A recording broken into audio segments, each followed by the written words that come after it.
ખર્ચે ન ખૂટે બાપો ચોર ન લૂટે. હવે એને ચોર કેવી રીતે લૂટી જાય? રામ રતન ધન પાયો, દિન દિન બઢત સવાયો. આ તો ભક્તિ કરતા જેમ ધન વધતું જાય. બ્રહ્માનંદ સ્વામીએ કીધું કે તમે મને શું પૈસા આપવાના છો?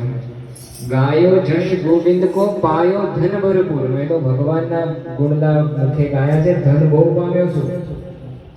પછી કીધું કે જે મોઢે પાન ચાલ્યા હોય એ મોઢે કોલસા ચવાય નહીં.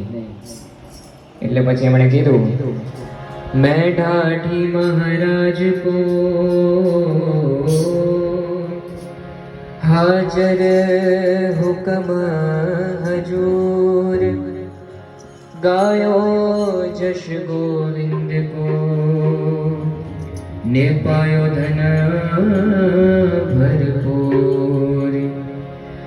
मैं बंदी जन रावरो एक आश विश्वास, इंद्रादि ब्रह्मादि भव ताते निपट निराश. श्री हरि को जाचक अहम. એ ચંદ્ર સમાન હતા અને બીજા બધા કવિઓ તારાગણ. પણ સૂર્યની ઉપમા બ્રહ્માનંદ સ્વામીને આપી છે, કારણ કે પોતે એવા કવિ હતા. પોતે 10 વર્ષ સુધી પિંગળ શાસ્ત્રનો અભ્યાસ કર્યો હતો. અત્યંત બુદ્ધિશાળી, શીઘ્ર કવિ. એક વખત બ્રહ્માનંદ સ્વામીને મારા જેવું પ્રકરણ ચલાવ્યું કે સભામાં જે ઊંઘે ને એને બેરફો મારવાનો. બેરફો આવે, જે ઊંઘે એને મારવાનો, જેને મારે ને એને ઊભા થઈને અપાવવાનો. એટલે આખી સભાને ખબર પડે કે આ ચોલા ખાતો. હવે બ્રહ્માનંદ સ્વામી એ વખતે ઉજાગરો હશે, પ્રકરણ ઘણા દિવસથી ચાલતું હતું. એક દિવસ એમને ઝોલું આવ્યું, મહારાજે પકડી પાડે, બેરખો માર્યો. હવે ની ઘણી વખત આપણે સભામાં ઊંઘતા ઠો મારે તો આપણે માથું હલાવીએ, એટલે કે હું જાગું છું બતાવવા માટે.